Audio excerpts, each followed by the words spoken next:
ৰীতা তালুকদাৰ ডাঙৰীয়ানী বাইদেউ মণ্ডলৰ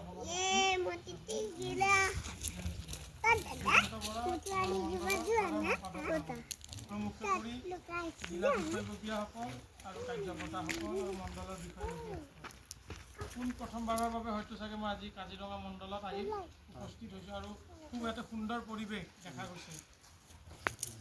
যদিও এইটো অগপৰ হাতত আছে বিধায়ক অতুল বৰা ডাঙৰীয়া তথা অসম চৰকাৰৰ কেবিনেট মন্ত্ৰী, কিন্তু আমাৰ যিখিনি কাৰ্যকৰ্তা ইয়াতে আজি উপস্থিত বহুত ধুনীয়া কৰি আহিছে, ভালকৈ আছে, বহিছে, আশা কৰি আহিছে কি আমি মিটিং ৰাখিম বা মিটিঙত আহিছে।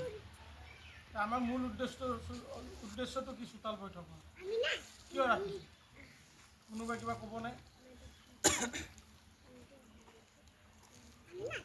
চোতাল বৈঠকটো এইকাৰণে ৰখা হয় যাতে আমি গ্ৰাছৰুট অৰ্থাৎ যিখিনি লোকেল বা থলুৱা তৃণমূল কৰ্মী আছে বা ভোটাৰ আছে সেইখিনিৰ লগত আমি 1-to-1 বহিব পাৰোঁ।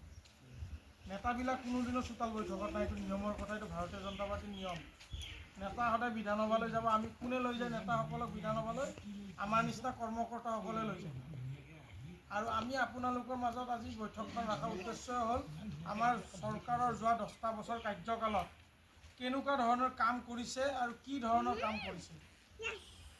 আজি আপুনিয়ে কওক, আমাৰ মাননীয় মুখ্যমন্ত্ৰী হিমন্ত বিশ্ব শৰ্মা ডাঙৰীয়াই যোৱা 5টা বছৰ তাত কাজিৰঙাত কি আনিছে কওকচোন।